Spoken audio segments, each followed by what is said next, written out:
visible to the parents, but they're offering prayers to Mother Devaki and her womb on how the controller of everything is just right now resting in the womb. And so we'll be reading those prayers right now. O Lord, see upon this earth and in the heavenly activities. Therefore, your appearance of birth in this world has no other cause than your pleasure potency. Similarly, the living entities who are part of you have no cause for miseries like birth, death, and old age, except when these living entities are conducted by your external energy. O Supreme Controller, your Lordship previously accepted incarnations as a field, as a horse, a tortoise, Narasimhadeva, a boar, a swan, Lord Ramachandra, Parshuram, and among the demigods, Vamanadeva, to protect the entire world by your mercy. Now, please protect us again by your mercy by diminishing the disturbances in this world. O Krishna, best of the Yadus, we respectfully offer our obeisances unto you. O Mother Devaki, by your good fortune and ours, the Supreme Personality of Godhead Himself, with all His plenary portions, such as Baladeva, is now within your womb. Therefore, you need not fear Kamsa, who has decided to be killed by the Lord. Your eternal son, Krishna, will be the protector of your entire Yadu dynasty. After those offering prayers to the Supreme Personality of Godhead, Lord Vishnu, the transcendence, all the demigods with Lord Brahma and Lord Shiva before them return to their homes in the heavenly planets. Hare Krishna. That also ends the chapter 2. We'll be focusing on verse 39. And the next chapter, the third one, is just beautiful, where Lord gives darshan to the divine parents in the form of Lord Sri Hari Vishnu. So we'll be reading that here onwards. We'll be reading verse 39 together. Please excuse my pronunciation. Nate abhavyesha bhavasya karanam Vina vinodam batatarkayamahe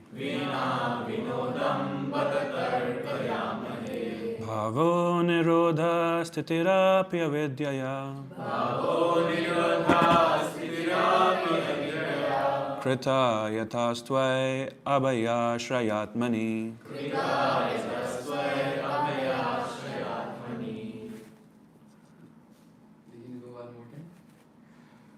Nate abhavasyesha bhavasya karanam Vina vinodam batatarkayamahe Bhavo nirodha stitirapya vidyaya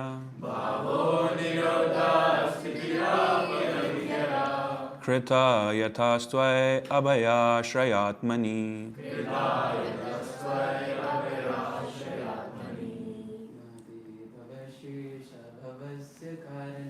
Nate abhavasyesha bhavasya karanam Vina vinodam batatarkayamahe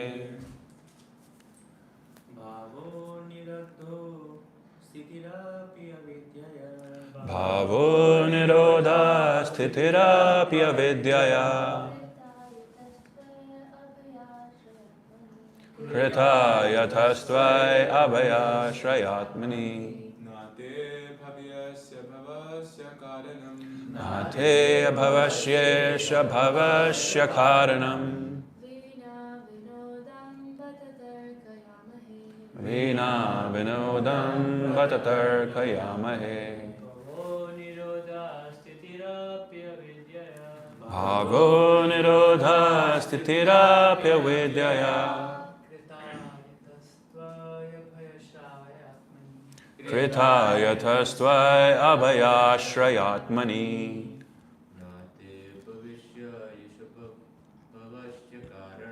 Nate bhavasyesha bhavasya karanam Vina vinodam batatarkayamahe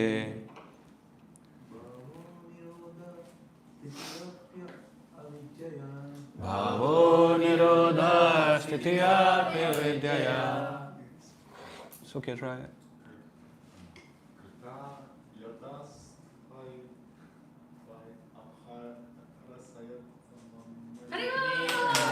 Krita yathastvai abhayashrayatmani. Nate bhavasya bhavasya karanam. Na vinodam bhatatarkayamahe. Bhavo nirodha sthitiyapya vidyaya. Krita yathastvai abhayashrayatmani. Work together. Not they of your lordship, Abhavasya, of whom there is no birth, death, or maintenance, is for an ordinary being, Isha, O Supreme Lord, Bhavasya, of your appearance, your birth, Karana, the cause, Vina, without, Vinodam, the pastime. Despite what is said, you are not forced to come to this world by any cause. Bhata, however, Tarkayamahe, we cannot argue, but must simply understand that these are your pastimes. Bhava, birth, nirodha, death, sthiti, maintenance, api, also, avidyaya, by the external illusory energy, krita, done, yatha, because, twai, unto you, abhaya ashraya, or fearless shelter of all, atmani, of the ordinary living entity. Read the translation together. O Supreme Lord, you're not an ordinary living entity appearing in this material world as a result of fruitive activities. Therefore, your appearance of birth in this world has no other cause than your pleasure potency. Similarly, the living entities who are part of you have no cause for miseries like birth, death, and old age, except when these living entities are conducted by your external energy. Purport by A.C. Bhaktivedanta Swami Srila Prabhupada ki Jai. Jai Srila Prabhupada. So, thank you for giving me this opportunity. I am the least prepared, but there's so much in this purport which is just full of nectar. So we'll try to see how we can focus on it together. Anyone wants to read? Maybe I'll read it. No, I'm kidding. Yes. As stated in Bhagavad Gita 15.7, Mamaya Vamsho Jiva Loke Jiva Bhuta Sanatana. The living entities are part and parcel of the Supreme Lord, and thus they are qualitatively one with the Lord. We can understand that when the Supreme Lord appears or disappears as an incarnation, there is no other cause than his pleasure potency. We cannot force the Supreme Personality of Godhead to appear.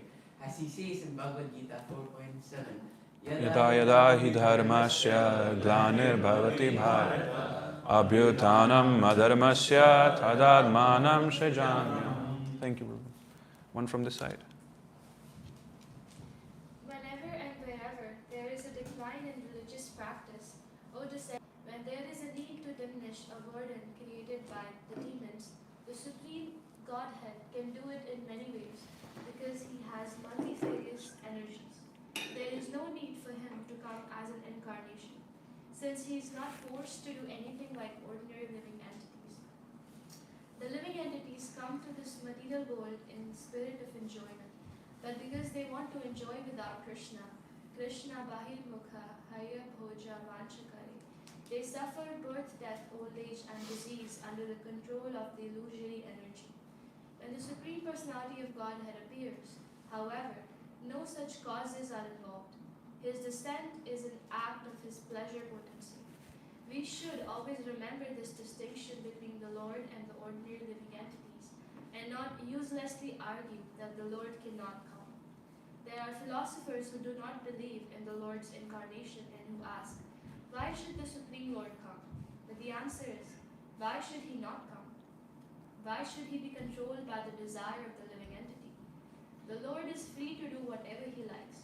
Therefore, this verse says, Vina Vinodam Patatarkayamahe. It is only for his pleasure that he comes, although he does not need to come. Thank you. The last paragraph is more like it summarizes everything perfectly, so I'll read it. It's one of the things very beautiful about Srila Prabhupada's purports is that you get some questions in your mind as you proceed, but you also get answers soon. Or if you don't, that's for an even better reason because you later on discovered it through some miraculous ways. So it says, when the living entities come to this world for material enjoyment, they are entangled in karma and karma phala by the Lord's illusory energy. Now this is what we refer to as fruitive, because we use this word so many times. The word comes from fruit. And you see the word karma phala here? Because for you to get a fruit, you have to first do something, right? A fruit is a result of an action. If you don't see the seed, if you don't sow the seeds, if you don't take care of the plant, the fruits will not come. If no one plants the seed, the fruit will not come. So therefore, it's a result. There is a cause behind it. But Lord, His pastimes, it's outside the purview. It's above the purview of karma phala, of fruitive activities. It's just very important for us to realize that there is no cause behind it. There is no cause behind the Lord. And that's where often the atheists, thank you so much, the atheists and people who struggle to comprehend this, they often get confused, is because how can there ever be a result without a cause? But there is something like that. And you can experience it even. Thank you, it's not needed. Thank you.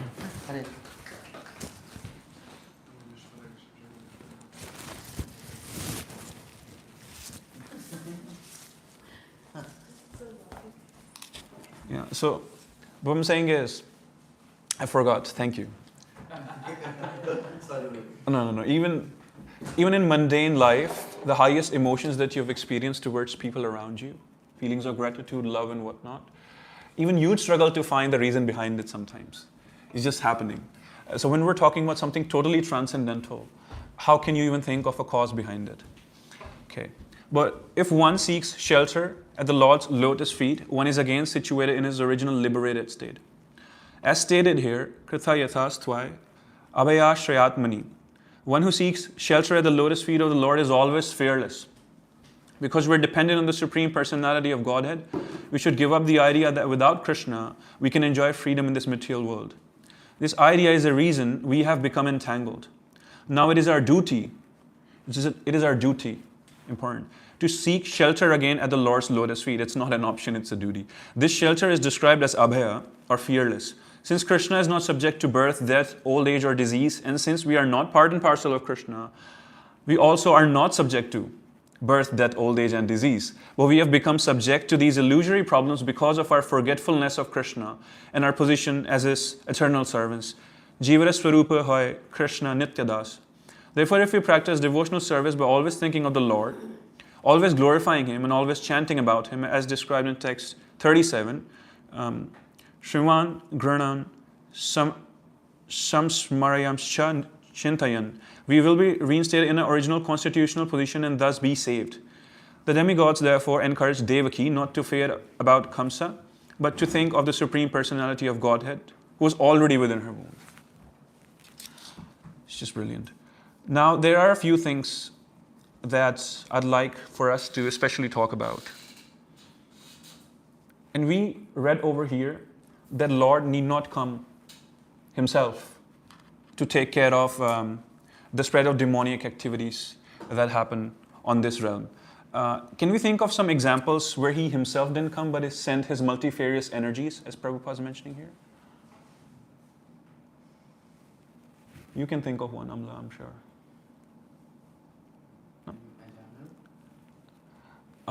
Not exactly. So Lord's energy, external energy, also called Devi Mahamaya, came in the form of personified as goddess Durga. And she came to slay Mahishasura demon, Mahishasura Mardini. Right? So He need not Himself always come to slay the forces which are creating disturbances. And yet He comes. And that is purely out of His pleasure potency. And that is what I want us to focus next. This is two words, pleasure potency, but just full of so many things, because we have so much of this desire to experience pleasure, right? And that's there all the time. Where does this desire come from? And Srila Prabhupada has mentioned that everything that we have ultimately comes from Krishna. He's wholesome, we're parts of Him. He has tendencies to engage in pleasure, and therefore we have. The only problem is that the way we're trying to do it is just not even practical. We can't do it the way we're trying to approach pleasure. And we'll just look at it how.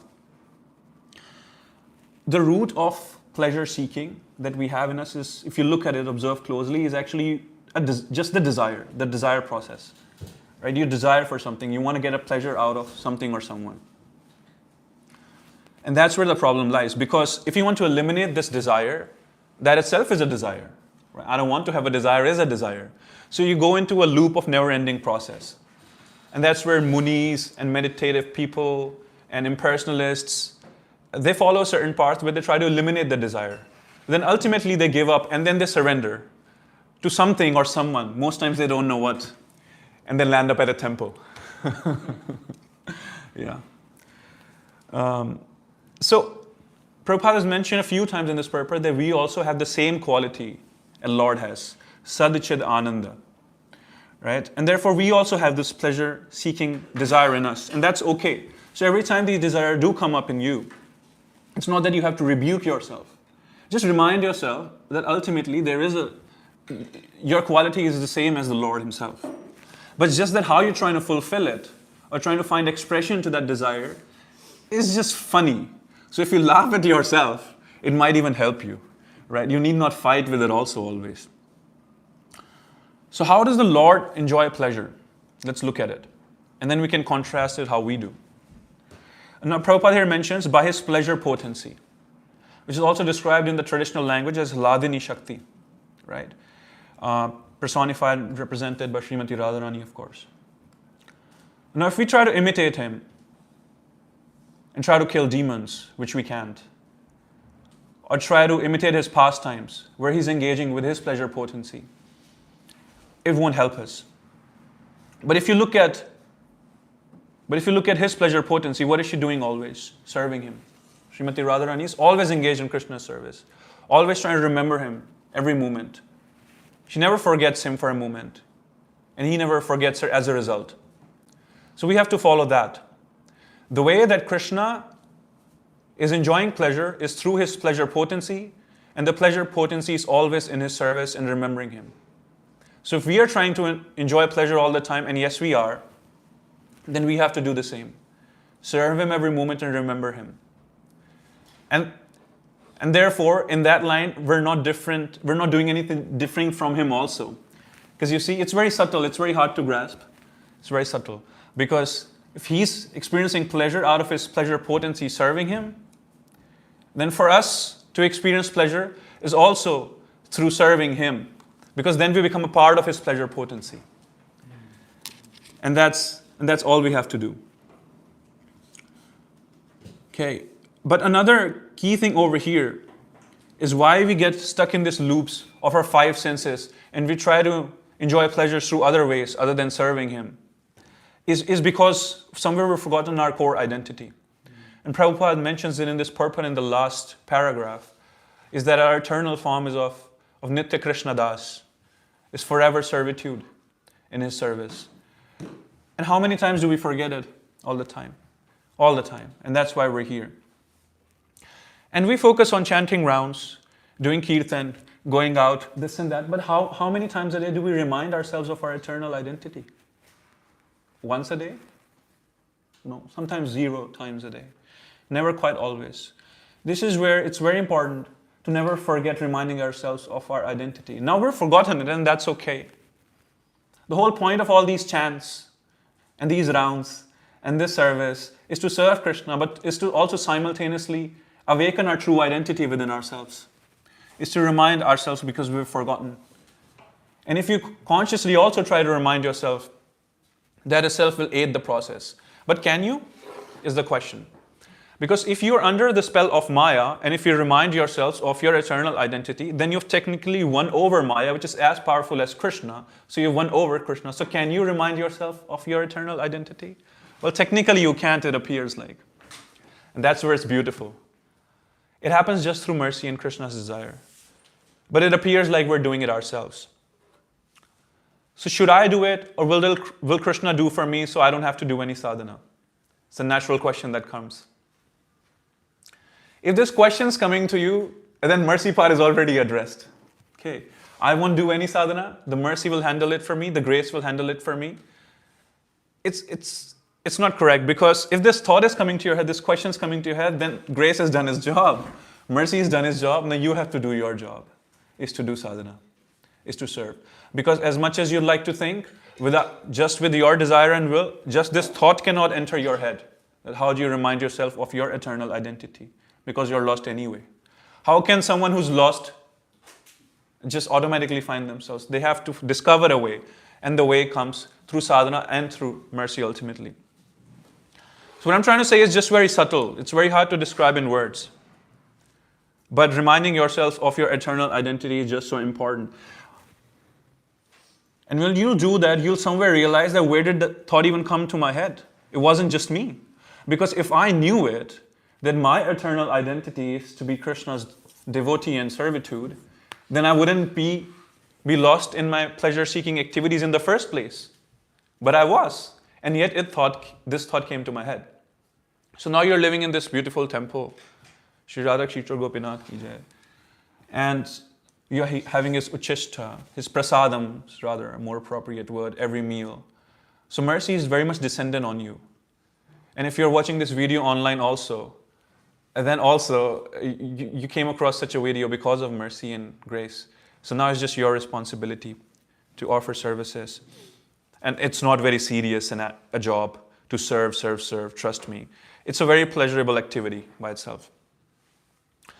Another point that is mentioned in this purport, and everything is just so related, at the end perhaps you'll discover how everything's just fitting well together, is fear. So if we focus on the last paragraph, Srila Prabhupada says, now it is our duty to seek shelter again at Lord's lotus feet. This shelter is described as abhaya or fearless. Now we seek pleasure because there is a tendency for us to seek pleasure, naturally, the quality that Krishna has. And very little proportions, tiny proportions are also in us, the qualities at least, not quantity. But then, fear is not Lord's quality. That's what we're making it up. Right? And that's the job of Maya and our own ignorance. And you'll notice that the tendency to seek pleasure in material world is coming out of fear also. When have you felt fearless? And you've been like, or you've not felt insecure about something. You know, if you're insecure about something, you'll definitely go for pleasure seeking in one way or another. You'll definitely go for material sense enjoyment. Just notice this. When you're experiencing a certain bliss in kirtan or chanting, or you're feeling a certain connection with the Lord or with His devotees, are you ever fearful in such a state? Maybe you're attentive because you don't want to offend anyone. And that's awesome. That's a sign of love. But then you're not fearful. Fear is about what will happen to me. It's a certain sense of self-centeredness. Fear is also a root of pleasure-seeking ability, but in the material world, not in the transcendental abode. So what do you do with this fear problem? I don't know. I'm afraid myself that this class will go wrong. Because I'm afraid of my own image in front of my friends. Right? And if someone will glorify me because I did something good, I'm engaging in pleasures through material means. Praises from devotees is still transcendental, but it's a good idea to just be a little hard on yourself, thinking that yes, praises even from them, at least my desire to experience praises is coming out of the desire to experience material pleasure. So if I don't have any fear about how this class will go, a fear about myself, not about the class itself, like how will people see me, I won't be concerned about seeking this pleasure through everyone's praises. And then I'll just offer my best into the services. And then I'll enjoy the real pleasure by being a little parcel of the Ladini, Shakti herself, by engaging in services to Krishna. Oh boy. So you see, your fear is somewhat connected to this ability to seek pleasure in the material world. And for you to be able to get over this fear is somewhere lies the answer. But how can you do that? We're fearful because we're concerned about ourselves and our image and what will happen to us. So again, it ties to our identity. Because we're concerned about this body, this material body, and this mind that we've developed, and this so-called form that we have, and now we're afraid about what will happen to it. So somewhere we're misidentified with it. Again, identity comes into the picture. Fear, identity, pleasure, everything's just so connected. So reminding ourselves about our core identity is just very important. I want you all to please keep it in your schedule if you must. Who am I really and why am I doing this? Just keep on going back to that core identity. Will definitely help you to get over the fear. Because if I am a part of Krishna, and if I have the same qualities as him, as Satchidananda, then what do I have to be afraid of? And if he is my Lord and he's all-powerful, he's taking care of my situations whatsoever, even though I may not see it immediately, then what do I have to be afraid of? What is the point of this fear? And if I'm not fearful about anything, then I'm not actively looking out for fulfilling desires in this material domain, then there's no desire seeking happening in material worlds. And then comes this moment of silence. Okay, what am I supposed to do? And then you look at Krishna and he's like, I'm here. So you'll know what to do. It's not that difficult. So yeah, these are some of the points that I wanted to reflect upon. Please forgive me if I went outside the line. But yes, that's what I want to talk about. If anyone has anything to add to it? Very nice. I have a question. You said fear is not Krishna's identity. Mm-hmm. So, but we say everything comes from Krishna. Yes. Like even if we steal something, that is Yes. also Krishna has that steal thing. Yes. If you can explain it, or if someone else. Oh, maybe someone else can explain. But I want to answer it anyway. So, Krishna does not need to fear because he's all powerful, right? But fear is a part of his Leela also. If you look at it, because when Krishna comes as himself, and my friend Monal here, he was sharing a pastime the other day when Krishna's on Putana, trying to, and she's a demoness who's trying to kill him. But he's acting all scared because Putana grows herself, expands herself in size, and Krishna's up here and he's looking down, he's like, whoa, I'll fall down. And he's fearful, but he's not really fearful. So that's for the purpose of his play. Now, so he has the ability to experience everything, including fear, but that's not a part of his core quality. Sad Chid Ananda, none of it's fear, right? And when even if you look at yourself, those moments of happiness where you've genuinely felt happy and liberated in a sense of just genuine appreciation in this moment, have you felt fearful? Not really. So when we are in bliss, we don't quite feel fearful. We create it because we don't go back to our root identity. That's where the concept of willpower, the sense of individual will also comes in. Because Krishna doesn't interfere with our will, being our lover. Therefore, out of our will we generate fear because we choose to be self-conscious. All under the influence of ignorance, but yet it is a choice. And we have to recognize it, otherwise you can't choose the other way. You can't choose the opposite of that, right? In fact, you bring this into my head now, and quite forcefully, so let me spit it out. Is like even in this mundane world, if we do tend to care about someone, our family members, people who we care about, we don't so much try to enforce our will on them. We try our best to make them aware of the situation, right? And sometimes if we want to even enjoy their companionship, we try to impress them. We dress up really nicely. We pass from in front of them, try to gain their attention. But if we have to ask for someone for attention or for company, it always feels insulting to your own emotions. And we don't even love people really here. In Krishna, he loves us actually. And for him to enforce his will on us, for him to be dragged to him, he will never do that. Because that's the quality of a real lover. You never enforce your will, right?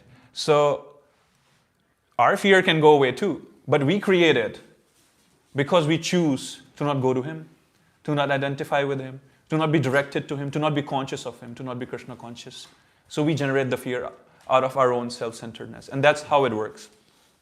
So that's, I don't know if I even answered your questions, but Can I add something? yes, please. That's very nice explanation. Please correct me if I'm wrong. My understanding is that what the fear Vishesh is talking about is a healthy fear. Okay, so feelings like fear, guilt, even pride. So there is a spiritual side to it, and then there's a material side to it. The perverted reflection, right? So, for example, like if you have fear, there should be fear. There is a healthy and unhealthy fear. Fear of losing devotees association. Fear of what if I, what if I did not take the advantage of dham, what if I offended someone? What if my Lord gets upset with me? What if my Guru gets upset? That's healthy fear. Well, I think, am I correct? What the Yes. fear you were talking about was, Vishesh was talking about is unhealthy fear. Yes. That, how will my class go, which is just subjected to conditioning, like that. So both exist, and healthy fear is very important. But healthy fear never threatens you, Not really. It never threatens you. And unhealthy fear, it brings all sorts of problems. Then you become, when you're fearful, then you become defensive. And to become defensive, you may commit a crime, you may be angry, or, like this, all in our class, they just start dancing in a circle. Yes. Like Gurva. Thank you. So, yeah. So if you look at it, what if I offend someone? What if I cause suffering to someone or misery to someone, and I'm fearful about that? That is what is healthy fear, right? But that is not coming from a place of self-centeredness. It's coming from the other person, from fellow devotees, right? You don't want to offend Krishna when you're doing his services also. That is healthy fear. And the experience of it is not the same as the fear when we want to save our own self-image, when we're self-centered. So two different sorts of. We can use the same word fear for it because they feel pretty similar, but yeah. I was just reflecting on what everybody said. Like, in Nectar of Devotion, they've explained fear as also a rasa. Like, there's a pleasure that comes in fear. So in Damodar pastime, when Krishna was like being chased by Mother Yashoda, so he told Yogamaya, so there's a question that comes like, is he actually fearful? Like, because he's the Supreme Personality of Godhead, is he actually fearful of Mother Yashoda? And the answer given is yes. Because he told Yogamaya to cover everything. Even in that moment, he forgets his own identity. And so he lets fear he let himself be fearful. So it's kind of like a pleasure for him. And then when Mother Yashoda was running after him with a stick, when she saw fear on his face and in his eyes, she became fearful that, my son is feeling fearful. So then she took that fear, she dropped the stick. So like you were saying, like being fearful of how other person is feeling if you offended them or if you've hurt them. It's not coming from self-centeredness. And here Yashoda Mother was fearful that, how is Krishna feeling in that moment? Yes. So healthy fear is what we can call it. But we have to figure out some English word for it. So we use the same word fear. I have some questions and a reflection too. This is little, Krishna has his own way of humbling. Yes, it's so interesting how this fear topic showed up today. Yesterday was in a walk, and I was reflecting, am I envious? Am I angry? Am I this? Am I that? And then one of the topics that is very important for me is fear came up, that am I fearful?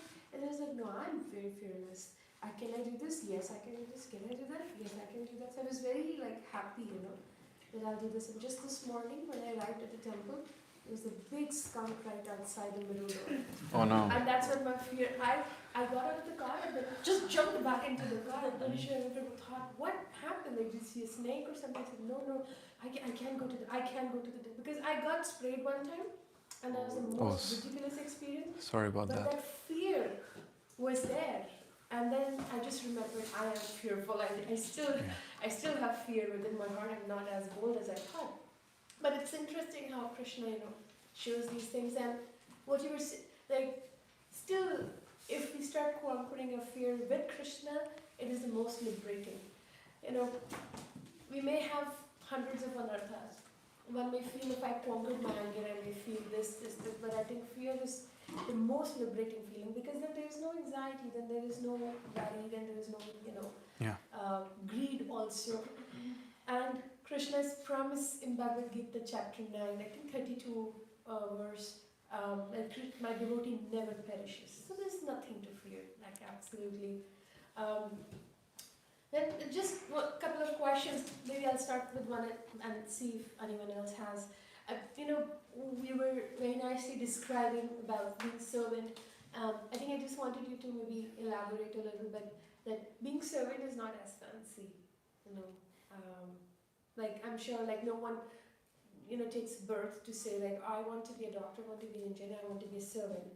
So how does serving Krishna is so, is beyond and is the most blissful thing? Yeah, that's a great question. Because we may feel like we're not serving, but we are always servants of something or another or someone, right? There are, come on, you have certain people that you care about and they don't reply to your text for a few hours. And who are you serving in that moment, right? And you just become scared all the time. So Maya, which is the external material world that we're living in, you're serving it all the time, right? So you could be serving that, or you could be serving Krishna. There's no choice out of serving someone or something. If not Maya or Krishna, you're at least serving yourself, being self-centered. But that is also, in a way, serving Maya because you're serving in an illusion state, which is a quality of Maya. That somehow this service will provide you satisfaction. So yes, to get to your question, is that it sounds like I don't want to be a servant of someone. Why should I be that lowly and humble and whatnot? But well, you are serving one thing or another all the time. It's better you serve. Okay, but if you do, and when you do believe like you fall in love with someone, it's not really true, sorry to break that for you, but are you not ready to serve them? Oh, I want that. Okay, I'll drive my car for those many kilometers and get you that. Oh yes, you are very willing to serve. Because you think the pleasure will come from that. What we're saying is that there is an actual source of pleasure also. Right? And serving that source genuinely gives you the pleasure or the bliss that you're seeking. And that's where we're mentioning about being Krishna's servant, or the Lord's servant, or God's servant, how you want to relate. Very beautiful. Yes. I have one reflection and one question. I really like the point where you said that you have to recognize, otherwise how will you understand the other aspect, which was very nice. And you mentioned that if you're insecure, you will definitely go for pleasure-seeking activities. Can you elaborate on that? Well, you can look back at your life. Whenever you've gone for some kind of a pleasure-seeking activity, which is material in nature, you've gone for an intoxicant, or even gone to for some movie, that can't quite come out of a moment of just bliss. There's something that you're worried about at the back of your head. It could be your examinations, your so-called romantic lives. It could be your job situation. It could be something, right? And you have to distract yourself in something, and that's where that tendency comes from. So out of that insecurity, what will happen to me, what will turn out, you just go into the direction of pleasure seeking. But it doesn't really help. It's only a distraction for a while. I think, so what were you asking at the end of it? I just asked you to elaborate, like maybe share more points on it. I mean, there's, I don't have saw any. yesterday, we were at traffic and there was like a very nice, high professional person in a suit. And he came out and was yelling at someone on phone. Clearly, you could clearly tell this guy was really stressed out. And he started smoking. So I guess this explains that, you go when you're insecure. It did look like he was insecure, he was fearful, and then he just went to gratify his senses. Yes. To escape through that cigarette. Absolutely. And again, forgot. But what I'm trying to say is that it's the core of it is identity. Because even when you got scared from the skunk, and which is understandable, I'm not saying that hug the skunk. But what I'm saying is, why? Because we think we are this body. Because we are so in our experience most times, because we are under the illusion most times, right? But if the core identity will awaken with us, and it will one day, and it has, only we're running away from it. Because we think there's pleasure here, that's why we're running away from our core identity. When it does arises, our core identity, then there are exalted devotees. We hear stories, and then there are so many living in this day and age also that I don't know personally, but there should be, that if they're walking by and someone hits them, they don't care because they're involved in some kind of a bliss within themselves. right? They're experiencing that nectar. And does that not happen to you? If you're in certain kind of a pleasure, or pleasure is the wrong word, but some kind of a bliss after a kirtan, and even if someone sort of minorly offends you or says something mean to you, you're like, oh, that's okay, or I'll just forgive them, right? So it's there. Because in that moment, at the very core of you, you are in touch with your core identity. That is, you belong to Krishna. That you are a part of Krishna. That somewhere you are related with Him. Right? So whenever we'll be in the touch with the core of our actual identity, I wouldn't say real identity, because it's identity only if it's real. Right? If it's false, then it's not really your identity. So that's where, again, it comes back to, you have to keep reminding yourself of your core identity. Otherwise, there's no question getting over fear, the bad fear, the material fear, and getting over this tendency to seek pleasure out of the material world, unless you awaken yourselves to your core identity through sadhana, through mercy. And because mercy is there, so you have the ability to remind yourself all the time also. Yes, Pooja. I had one reflection, two questions. The reflection was like, this class was very beautifully centered towards the theme that Jivara Swarupa Krishna Upadesh, that we are the internal service of Krishna. And if you look at like our initiation process as well, the name we get, it's like, the Das and Dasis. So if we are getting like Jivadvaya, I'm not a Jivadvaya, I'm the servant of the Jivadvaya. Who is Jivadvaya? Nityananda. Who is Nityananda? The eternal associate of Krishna. So technically we are supposed to serve Krishna.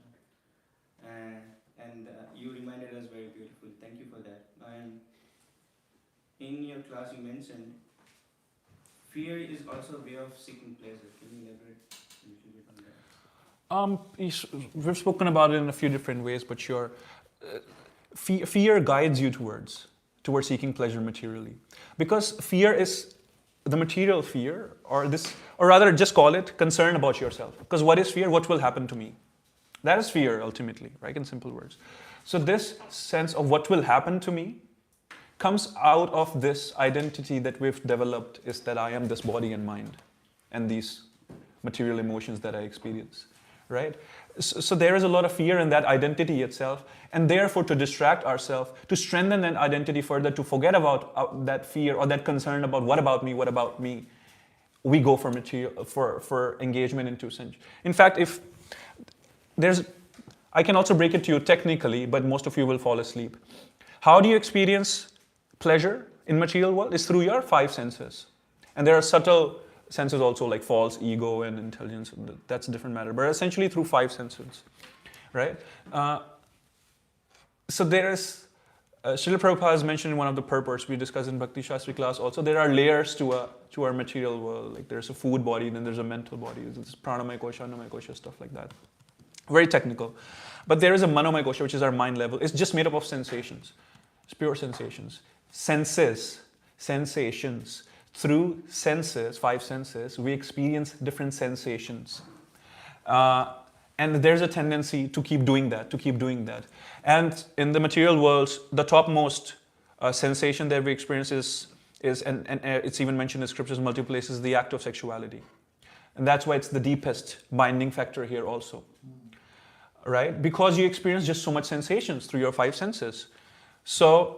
But if you look at it, you're going for so much of that sensory experience is because, what about me? That fear is right there. Because you haven't tasted the transcendental, sensation is not the word, but the transcendental experience.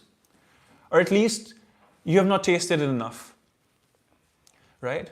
So as we continue to progress in our sadhana and remind ourselves, it's very important, I keep saying it again and again, it can't happen by your will. But if this thought is coming to your head, and if you're in this class, then it is by mercy. It happens by mercy ultimately. Is that remind ourselves of our core identity as we awaken that core identity within us through Krishna's will and desire and mercy and devotees.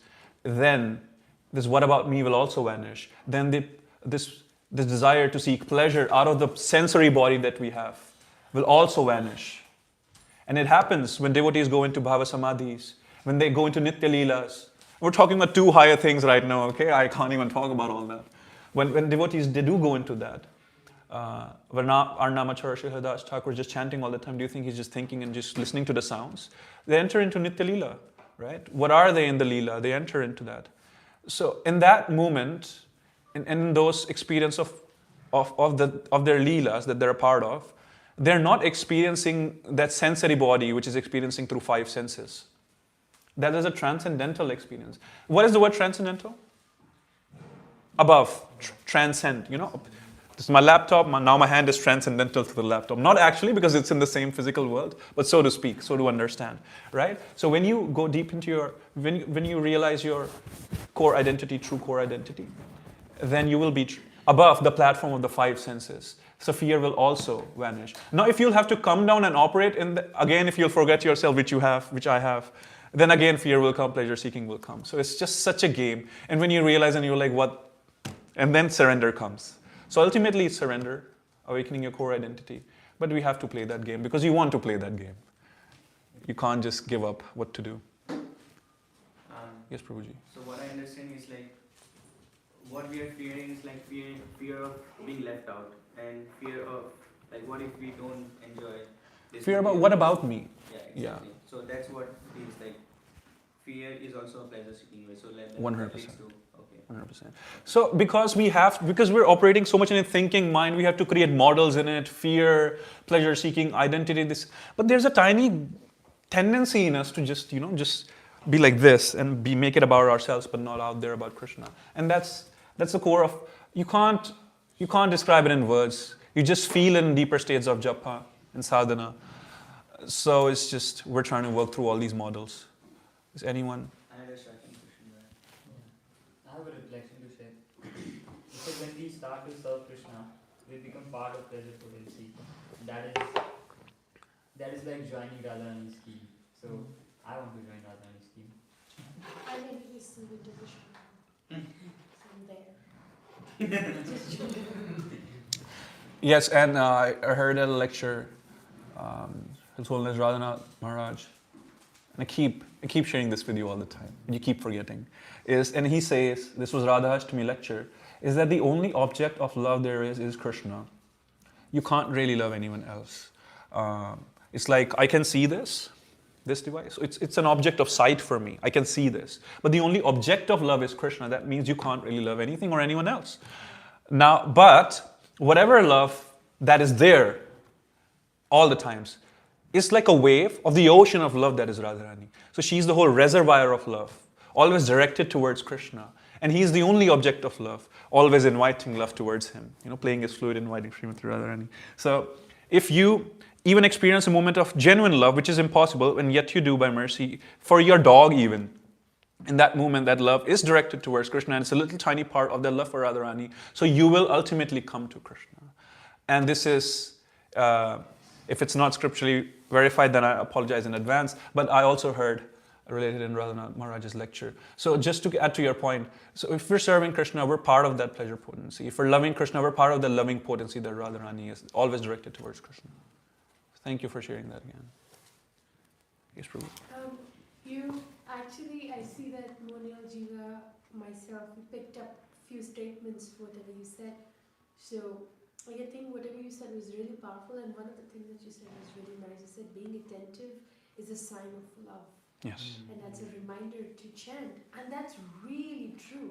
And if someone is talking to you and you just like look everywhere you don't feel love.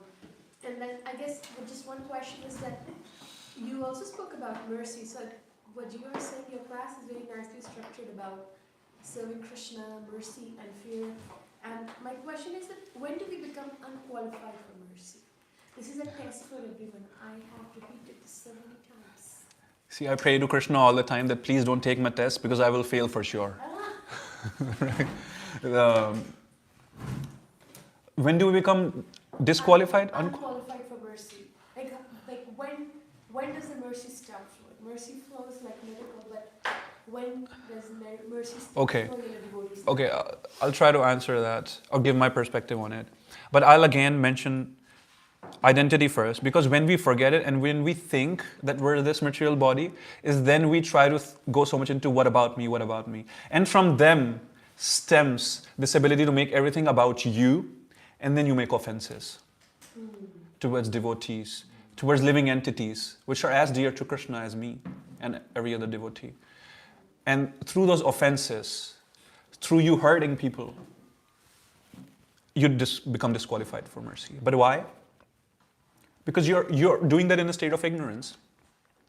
Your very act, which is to hurt someone else or to offend someone else, is happening because you're wrongly identified right now, because you are under the spell of ignorance, because you don't know who you are.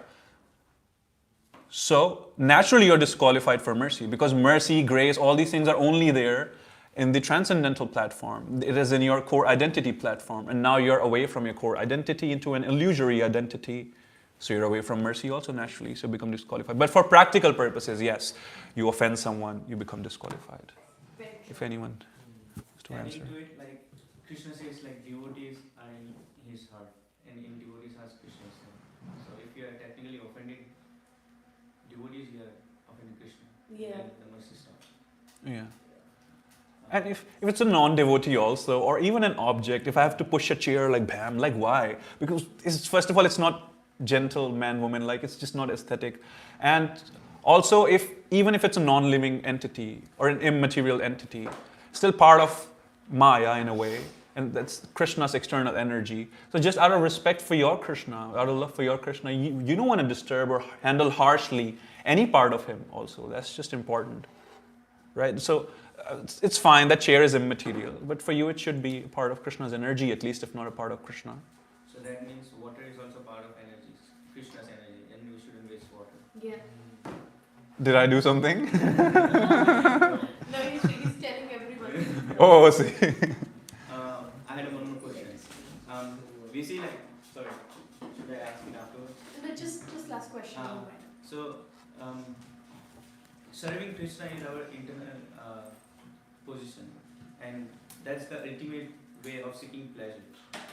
We also experience that bliss through chanting, through kirtan and whatnot. But we stop doing that activity at some point and engage in material world. So why do we stop doing that? Why can we not just always... Okay, so essentially what you're asking is that if we do experience moments of bliss and that, bliss and ecstasy and whatnot and kirtan and through connection with Krishna, why do we come out of it and again go back into the material attachments? Well, that is a very deep question. I can't. Do you want to? Yeah, that happens also because of a conditioning. That happens because mercy stops flowing. And also it's, we've got the higher taste, like, so when a newcomer comes to the temple, they experience the real bliss, Oh, I figured, I decoded, oh wow, this was a secret that, Krishna is supreme, I want, and all religion, all world are fighting, everyone is fighting. So they experience real, but the comparison is that it's like a tester, like when you go to any store, you get a tester, but now in order to buy the product, like you need to work hard and to have that product. So it's like that, and it's normal for everyone to feel that way. But as far as we can keep fighting that friction, that's normal. So the answer is the conditioning. The answer is not the flow of mercy, and actually the third answer is also self-love. Because when we love ourselves, we know that this is good for us, but I'll not do it because it's not giving me some stimulation. So naturally, if I know that japa is good for me, so I will chant my rounds because I love myself. And I know this is good for me, and I love myself, I love Krishna. But when we also don't have self-love, so that is also another problem. And the fourth thing is also, you have to see that we're in Kali Yuga operates with this external stimulation, like you scroll social media, Instagram for like 1 hour, and then you are a totally different person after that. And you read Bhagavatam for 1 hour, you're a totally different person after that. So these stimulations, the way they, all these tricks that they use to keep you attached to these apps, you keep scrolling, you keep getting the content, what you like, and you can't get rid of it. So all these things, like in combination, are like wonderful tools of Mahamaya to keep you away from Krishna. So Yogamaya brings you closer to Krishna, Mahamaya keeps you away. These are just few arrows of Mahamaya that she keeps shooting. Yeah. And again, it's about a choice. Again, will. That you have to exercise your will because Krishna wants you to. So when you genuinely are done with, like, this material is not mine and I don't belong here, I don't see a reason why Krishna will be like, okay, come back. So we have that will in us still to not choose him. Therefore, we have to keep on reinforcing it. That is Krishna consciousness, to keep on reinforcing it moment to moment in every activity that we do. So thank you so much.